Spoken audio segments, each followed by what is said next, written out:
I've always said this, there's power in the pause. When you have time, when you are gifted time to pause and reflect, oh, you're going to turn over that soil and you're going to start really thinking about, what am I doing with my life? The big questions start coming up. And I think a lot of folks started answering the questions versus like, I'll get to it. No, you got time. So folks with that time started like, let me answer them now. And those answers were revelations for a lot of people. And you know what? I'm going to do it. Hi, everyone, and welcome to Inner Wealth, the Forbes Ignite podcast. I'm your host, Nicole Cacal, CEO of Forbes Ignite. And every week I'll be sharing with you my conversations with unique, creative, and innovative people across all different industries. These are people who are intellectually curious explorers who are also redefining what it means to be successful today. From personal to professional, we cover it all to understand what drives our guests to blaze their own trails and create nimble solutions within the industries that touch each of our lives. Our guest today is Kevin Carroll, also known as KC. He is a celebrated author, speaker, performance coach, and he is the founder of Kevin Carroll Katalyst, LLC. We are so lucky to have him as our Katalyst-in-Residence here at Forbes Ignite. KC is so inspirational because he brings playful curiosity in everything that he does. And he is so passionate about getting people to use the power of play to make breakthroughs in their lives. We talk about everything from the importance of reflection, purpose, a sense of belonging in our personal and professional lives, and so much more. I know you're gonna love what he has to say. Here's our chat. Hi, Casey. How's it going? It's so wonderful for you to be here. It's wonderful to see you, Nicole. What's happening? It's been a while, and I'm so excited to be speaking with you because even though we are in the midst of a pandemic, you've been pretty busy and you've been thriving. So I'd love to get to know, what have you been up to? I always tell people I have a full life. So lots of things happening, many different unique projects, exciting collaborations with different organizations, unexpected opportunities that have come up. And, I think the biggest thing that I've been doing is trying to find a way to be this, as my friends say, this hope peddler, right? So just out here peddling hope, as my friends say, and optimism and positivity, and modeling that for others and making sure that folks know that hope will not be canceled, the importance of us showing up and continue to fight the good fight. And I think just understanding that when you see someone who's made a decision to double down on positivity, double down on optimism, then you might say, why not? I should do that too. And I'm not doing that in this Pollyanna, unrealistic way. I'm being very intentional about it and even getting sciencey about it and taking classes around optimism and positivity, getting a specialization through the University of Penn and Coursera during this pandemic, and in positive psychology, just making sure that when I'm talking about this and espousing this attitude and mindset, that I'm not just doing it from an anecdotal, hey, follow me, this is how I feel. No, there's science, there's proof that grit and resilience and optimism can serve you well, especially in challenging times. And so that's been a big part of what I've been doing, is letting people know that there is some hope out there, there's some optimism out there, there's some positive folks out there. And yeah, the amount of projects that I've been able to do because I think my attitude, I do think that's been a big part of what's been attracting the diversity of projects and the inspirational things that I've been involved in. Selfishly, I tell people that, yes, I've dealt with my level of challenges, loss,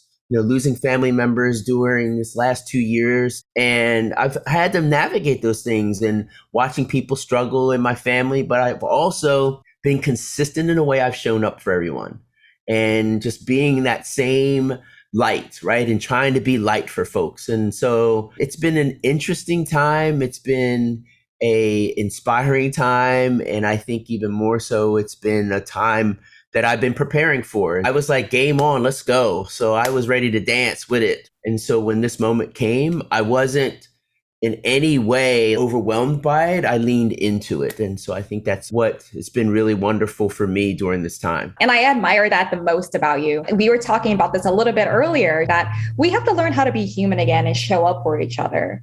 And I know you have many different examples of us returning to human, and especially during this pandemic. And I wonder, how can we learn to show up for one another again? I go back to just creating a sense of belonging. And, I talk about this quite a bit in my keynotes and events because people really feel like they've lost that sense of belonging because they're not around each other in the same way. But I'm like, no, it's just a different way. Mm-hmm.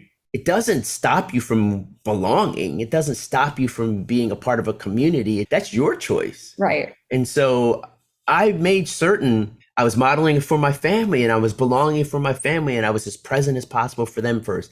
Then it was my neighbors. How can I be connecting with my neighbors and checking on them? And oh my gosh, the relationships have been amazing that have happened in my neighborhood as a result of my intention to check on each other, to check on people. And then that just sparked other people doing the same thing in the neighborhood. And then I think the other thing is just now my community at large is how do I check on them and how do I show up for them and how do I model that for them? So I think our ability to be more human goes back to our need and necessity for belonging. Absolutely. And feeling a part of something. Yeah. And so how do we make certain that we're first doing that for ourselves? So taking good care of you and belonging to yourself first. Then you look at your family. Then you look at your community. Then you look at people that are beyond your community that you want to reach out to. And I think that's been a big part of what I've discovered is really important. And how do you keep being very intentional about it? Not sometimey. Right. Being really intentional about it. And I think that's really what I've discovered is one of the most important things during these challenging times and the ability to navigate this ambiguity is let's create even more and elevate even more a sense of belonging and connection and community. Absolutely. Speaking of belonging, a lot of people have been really pondering that, especially at work. You hear about the Great Resignation, for example, and you hear about all these different changes that people are making because they've had this time to reflect. And I wonder if there's anything that you could instill in a lot of these people that are going through these personal and professional changes. I think these personal professional changes were sitting there lying in wait. This was just the catalyst for it, right? I think you always were thinking about that. You always were questioning. You were always pondering. I don't think it's something that just all of a sudden happened. I think a lot of people were wondering, like, what am I doing this for? Yeah. What is this all leading to? And I think this was the catalyst. This was the spark. I think this was the thing that was your tipping point. I don't think this is some surprising thing. I think folks just had time to slow down and pause. And in that pause, you had time to think. But you were always thinking about it. You're always kind of questioning, like, is this really this crazy ass commute? Like, is this really? Should I be doing an hour and a half both ways each day? Does that make sense? Just think that's what people had time to think about, like how crazy that was. Like I said, why am I traveling, doing all these keynote speeches and flying all over the world like a nut, right? When we've always had technology available, and this pause actually made the technology really relevant and necessary. And then the technology got better. We got better at using it. And so I think this great resignation, this great reflection is, I think, another thing to look at, right? It's not necessarily just the great resignation. I think the great reflection has happened where people have been reflecting like, well, damn, what am I going to do with my life? What's happening with me? And I think people decided to be more courageous. So the great resignation is a direct reflection of what businesses weren't doing for people. Because when I had time to stop and think about, are you really giving me a sense of belonging and community and connection and purpose? I don't think you are. You know what? I'm going to give you a chance, though. Hey, I don't want to go back to work. Oh, no, we need to have you there. We're an in-person workforce. Well, you know what? Deuces, I'm out. And so you've been having this talent loss, right? Right. That's the thing that's really troubling to a lot of businesses is their talent is leaving and starting their own things, or just deciding I'm going to take a radical sabbatical right now, right? I'm going to just do me a little bit and figure out what I want to do. And so this moment has made folks, it just elevated things that were already sitting there. I don't think it's this, oh, everybody had these epiphanies during this. No, I think that they were pondering and questioning things for a while. And then they got time to really answer the questions that they had been saying to themselves. No, I don't want to do this anymore. And I think humanity needed this reset, right? This reboot. And I think this pause really was powerful. So I'm not going to be surprised by more and more people opting out. You know what? I don't know what I'm going to do next, but I'm not doing this. Yep. And I think that that's empowering, but it's also troubling to businesses because, hey, have we been doing right by our people? So you've got leaders and corporations and businesses questioning that. And I think that's good. I think that's a great thing. So how would you respond in kind, businesses, to retain your talent, attract new talent, develop your talent? I think there's an amazing opportunity there. But also, when your people are telling you, I'm out, they're telling you something about your business and your culture too. Businesses need to pay attention to that. And bravo to folks that, have had the courage to reflect on this and make really, really thoughtful decisions around this. And I hope there's not a lot of buyer's remorse. Oh no, what have I done? Right? So I hope there's not a lot of that. But the folks that I've been talking to that have made their own personal, professional pivots, they've been very thoughtful and very intentional about it. Yeah. So we've talked about what companies can be doing better in terms of purpose and belonging and retaining their talent. But what would you say to someone who is seizing this moment to start their own thing? How would you encourage them? Pay attention to your intention. That's what I would say to folks that are starting, because you might have made that decision in an emotional moment. But if you actually were thoughtful about it and intentional about it, and actually took this time to really develop the idea, maybe you'd already been thinking about it, but now you unearthed that idea. I just think just be very intentional about that. So pay attention to your intention. And so if I know what it is that I'm going after, you have to give yourself a little bit of grace. You have to recognize the times that we're in, that your sense of urgency is not anyone else's. And you're going to have to recognize it may take a little longer because guess what? Everybody's dealing with some stuff. So people might be a little slower to get back to you. Maybe you're not being able to get the momentum that you wanted. But if you're really invested in this, then you're willing to take that time and allow it to develop the way it needs to based on the time now. Don't base it on what other people did in 2019, because that's very different. And don't base it on what your projections are, because every day it's a moving target. Yep. So the more that we recognize that, give our idea a little bit of grace, have a level of patience about it. But my Nana would say, don't ever pray for patience because you will be taught it. So don't do that, right? So don't do that. That's a little Nana moment right there. I got to throw that out there because she would always tell, don't pray for patience because you will be taught it. Okay. Just be patient, knowing that everyone's dealing with something. Have empathy for the person on the other side that you're trying to conduct business with. And I think you can have this tipping point moment, and it may be something very different than you thought, and be open to that. But if you know why you started this, you have clarity about that, just pay attention to that and repeat each and every day that intention. And I think the other thing that folks don't do is grade yourself out at the end of each day. Was this a go or no go day? Did I put a level of investment and energy into this endeavor that advanced it even a little bit, 0.0001%? But I put the energy in today to keep the momentum advancing forward. Now, if you sat there and were contemplating and didn't really do anything to advance your hope, your dream, your aspiration, then that's a no-go day. And you have to always recognize that you're competing. You're competing for your idea, your brand, this company that you're trying to build. You're competing.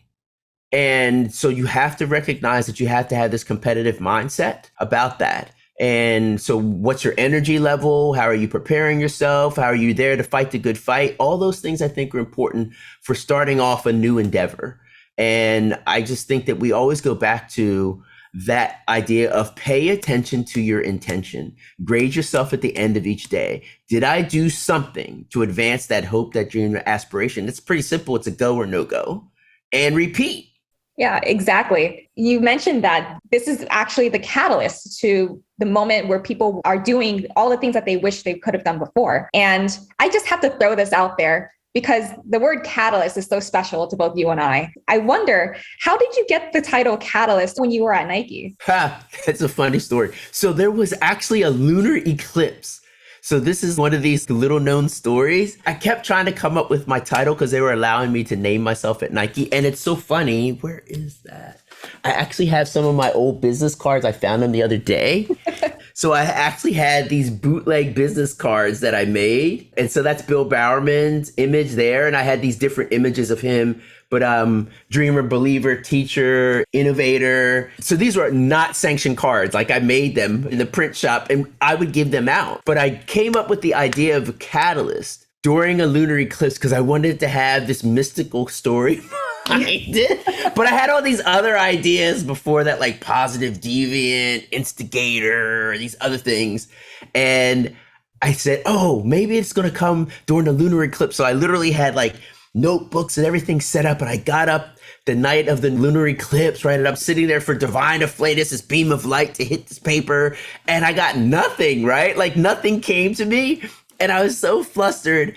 And I was packing up my things. And I said, man, science let me down. And I said, that's so bad. And then I went, wait, science?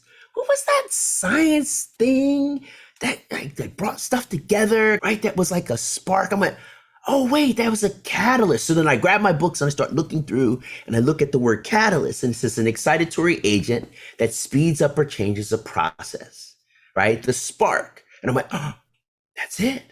But I'm going to change the C to a K because of Kevin, right? So that was, so literally like in the next team meeting, you know, we're going around a table and people are introducing themselves and they said, oh, Kevin, you're new here. What is your title? I said, Catalyst with a K. I'm an excitatory agent. I help others turn ideas into reality. I'm the spark. And everybody went, what? We've never heard that term. Oh, they said I could name myself. They said, really? So that's how yeah, HR was always a little befuddled and confounded by it. Yes. So, but yeah, that was my official title at Nike. I was in Fast Company's Job Titles of the Future. I got noticed by Fast Company. That was like one of my goals because they had this whole series called Job Titles of the Future back in the day. So that was really fun to be in that. So that's how it came up. I love that. I wonder how many other people have titled themselves Catalyst since then. So, you know, it's so funny. There's organizations called Katalyst that are internal catalyst, people who behave as the spark. I coached up a few people after I had done some speaking events talking about my role at Nike, and people would hit me from other businesses and say, I think I'm a catalyst here. How do you function? What do you do? You know, one of the things that I told people was a catalyst never takes credit for, right? A catalyst is just part of the equation. So therefore I said, I'm never going to wait to see what the outcome is. You can tell me, and I'm not going to ask you to give me some shine for being your spark. Now, if you want to go tell someone that, oh, Kevin came in and got us all fired up or got us thinking about it differently or provided us with this insight, that's fine. But my goal is if you shine, I shine. And so that was the way that I behaved as a catalyst, as a spark, right? Is that I didn't wait around to get a pat on the back, to get kudos or accolades from you. I was on to the next thing. And I think that's really how a catalyst behaves, right? It's an excitatory agent, right? That speeds up or changes a process, but it doesn't stay there to wait on the outcome. So I think that was a big part of what I discovered and realized when I was coaching up other people around being an internal catalyst or behaving like a catalyst. That is beautiful. It's speaking of science and using an inspiration from science. There is a lot of scientific studies about play. So how would you describe that in terms of some of the things that you've written before? I know in your previous books, The Red Rubber Ball talks a lot about play and creativity and how that's needed for breakthroughs. How would you describe that in today's environment? I just think it's so important for adults, especially, to never marginalize play and to recognize its role and value and importance in finding, manifesting, collaborating, bringing people together around the idea, right? To elevate the possibilities, all these things that we really have learned through play, but we will tend to marginalize it because we think that's something we do on the weekends or on our own time. And, play is at the root of innovation, creativity, problem solving, abstract thinking, ingenuity, innovation. I literally could present all kinds of ideas and examples of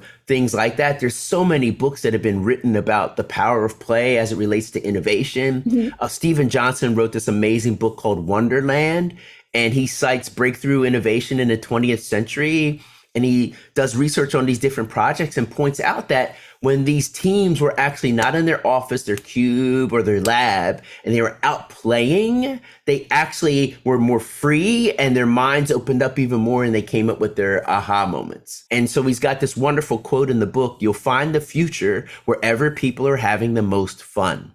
Wow.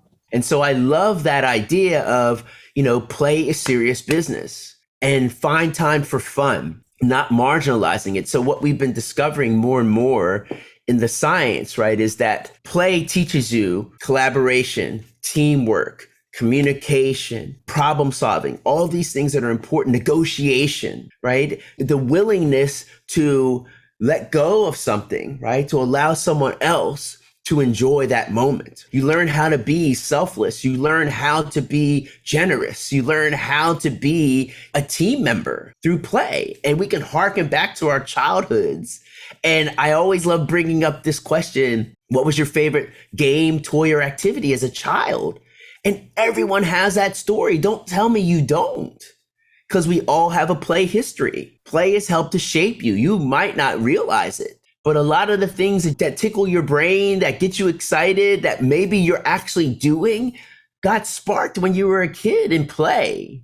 And I always talk about, my love of sports and my love of being a part of a team through, my encounters with play and a red rubber ball and the importance of play in my life. And I always say it with a great deal of sincerity that, a ball saved my life. Play saved me. That if it wasn't for play, right, and this community at this playground in the neighborhood of my grandparents and all these opportunities that it created, I don't know what would have happened to me, because I was the product of addict parents, abandonment, dysfunction, disappointment, upheaval, and uncertainty. I was going to be a stat. And the social workers basically told my grandparents, don't expect much. And they were raising us, my grandparents, right? Because my parents abandoned us. And the fact that my grandparents basically couldn't keep up with us, so we had to figure it out on our own. Imagine that at 6 years old. I'm trying to navigate the world and figure out what to do and dealing with this abandonment and my parents not being there. And then this playground presents itself, and sports presents itself, and teams and belonging and connection. And so I've always been someone who's a firm believer in the power of play personally, but then I've witnessed it all over the world, how a ball can change the world, how play is making an impact, how it's affecting communities all over the world, and problem solving around education issues, social issues, conflict issues. I've seen it help with health issues. I've seen play be used as this convening tool in this magical way, but I know it firsthand. Nicole, I know the power of it. So let's go. If you want to dance with me about play and why play matters, or you think it doesn't, let's go. Let's dance, because I will get on my bully pulpit about it. Mm-hmm. Because I know that play is serious business, and play is serious in the business of the things that we're talking about here: innovation, creativity, problem solving, delivering the unexpected. So yeah, I will always get on my soapbox about play. Absolutely. And I know you mentioned this before, that play also helps us learn about each other. Yeah, that's that Plato quote. Yeah, that Plato quote. You can discover more about a person in 1 hour of play than in a year of conversation. Like, people will tell you who they are when they're playing. Mm-hmm. Are they generous? Are they selfish? Are they good communicators? Are they good team members? They'll tell you in play, because we shed our titles. We're no longer director, manager, VP, whatever, right? We're not any of that. We're just that kid-like, that adult-like self, right? That kid and adult, I call it the kadult, right? Where the kid and the adult collide when we're playing as in our adult form. But our kid-like self comes out, and then you notice how people are. And when, my nano moment, right? My nano would say, when people tell you who they are, believe them. Yes. And you will get to know who they are when they're playing, because they're not their titles anymore. One of the things that's really important is adults have to feel safe. It's not any different than children, but they really have to feel a sense of safety before they'll play. So you've got to already have created a culture that allows that. You can't just say, hey, brainstorm and say, okay, we're going to play right now. People are not going to join. Right. They're going to be very cautious, right? They're going to have a lot of trepidation, like, because maybe this is not a judgment-free zone. Maybe you're going to shame me. Maybe you're going to embarrass me. So you've got to create this environment well before that moment. And your culture will be reflected when you try to have these offsites and you try to play. Yeah. Your culture will definitely be reflected. It's not just a matter of brainstorming session. We're going to have this offsite. Guess what, you guys? We're going to play and it's going to be fun. And people are like, oh, no, nothing to do with that, right? That's your culture being reflected. Yeah. Because if you already have created a safe place, if you've already created a place that really encourages collaboration and teamwork and connection, they won't have a problem playing. They might have to warm up to it, but they won't have a problem. But if you're struggling, guess what? That's your culture on display too.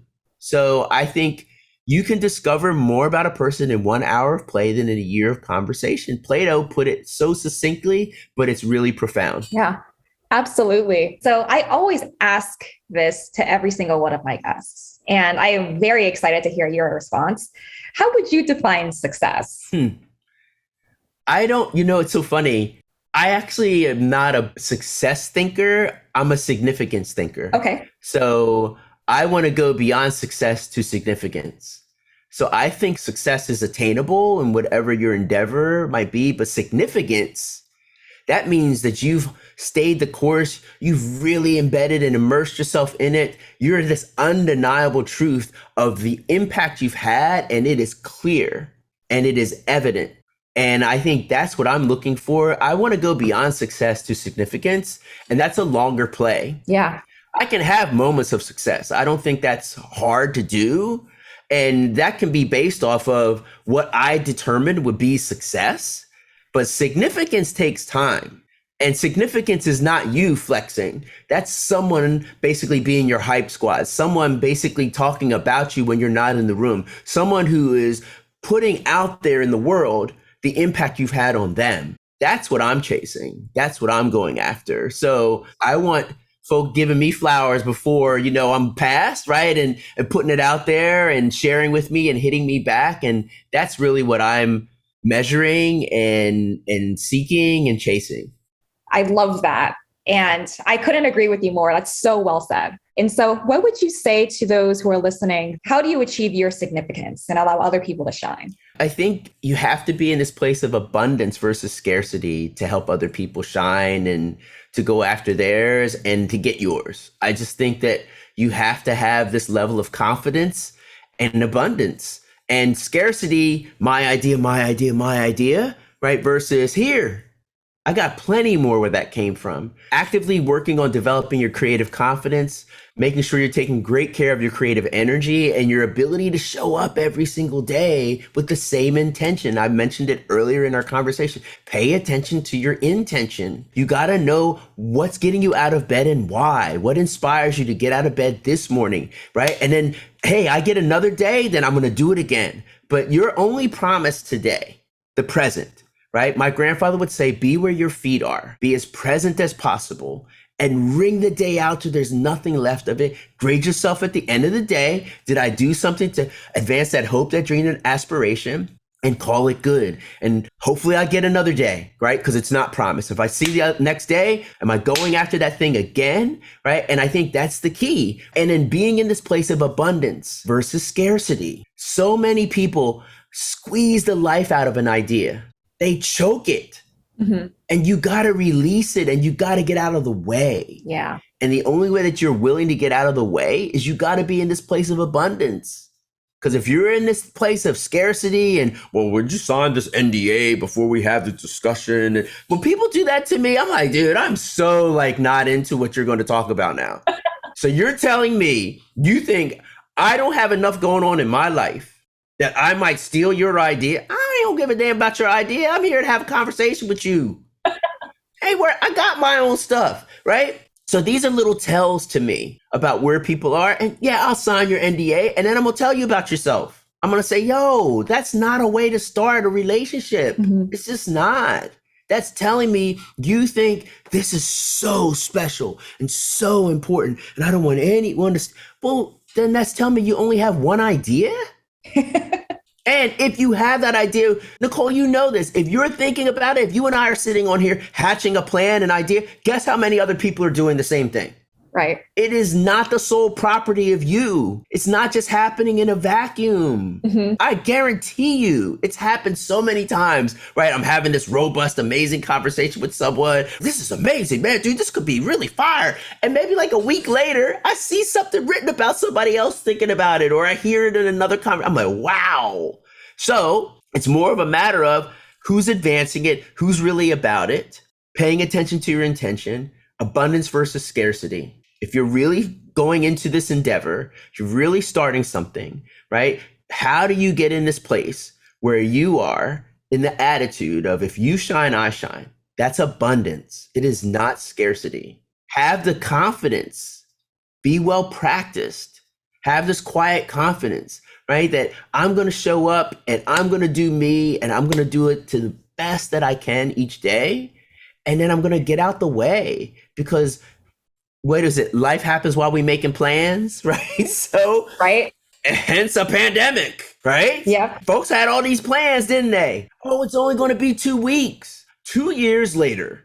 So I think that's the key is helping other people with their gigs. You're always going to get energy back, right? It's just going to just amplify you and you're going to be attractive that way. And I think that's going to be the secret ingredient. That's going to be the unlock for you, the cheat code. Those cheat codes. I could not agree with you more. You know, ideas are a dime a dozen, but there's only one you. Wow. Say less, Nicole. Say less. Sorry. You like, that was like fire. That was fire right there. It's the truth, though. That's really what it boils down to. And folks just get so caught up in, I've got this brilliant idea and it's going to, yeah, it might be. How do you keep advancing it then? That's going to be the difference. Right. Don't talk about it, be about it then. Yep. Lots of talkers and very few doers. Which one are you? Exactly. That's the question right there. Right? And so just to round this out, I'd love to know, what are you looking forward to most this year? Because I love sports so much and because I love play so much, I'm fascinated with what's going on within the collegiate world of sports. Athletes figuring out their own brands. They have this name, image, likeness, NIL thing going on right now where they actually are now allowed to create their own brands. And I've been really enjoying having conversations with collegiate athletes about them thinking about their brand when they had to do that on your own time. You're here to play ball, right? And now they actually have permission and these coaches have to surrender to that and recognize that and manage that. And so I really want to see it's an Olympic year. It's a World Cup year. You've got all the sports happening.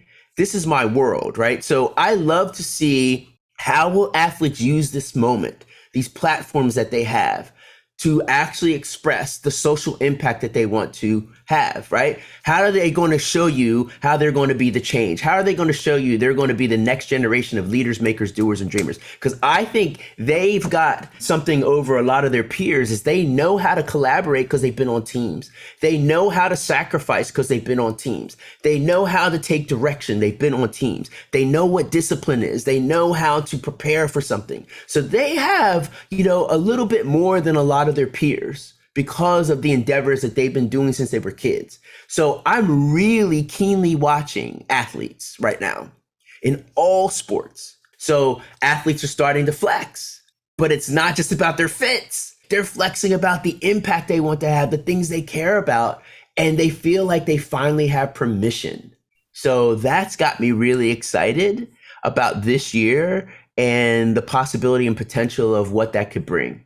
That's amazing. And I'm super excited as well. Are there any last words that you want to say for our listeners? There's a simple little quote. My actions may seem small, but their collective impact will be great. Our actions may seem small, but collectively our impact can be great. So just do your part.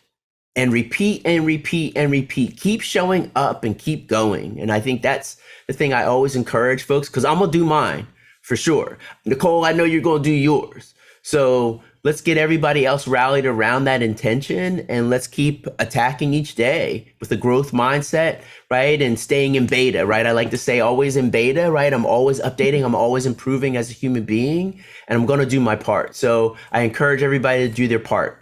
Amen. Thanks so much, Casey. And I cannot wait to do this again. Absolutely. You got a little bit of Rev Kev at the end there. There you go, right? I love it. I love it. Be well. That's it for this week's episode of Inner Wealth. I hope you enjoyed our conversation and that you'll join us next week as we continue to explore all the ways success is being redefined in our ever-changing world. Be sure to subscribe, rate, and review our podcast on your favorite podcast app, and follow us on Instagram at Forbes Ignite for more thought-provoking content and opportunities to engage with us. I'm your host, Nicole Cacal. Thanks for joining us.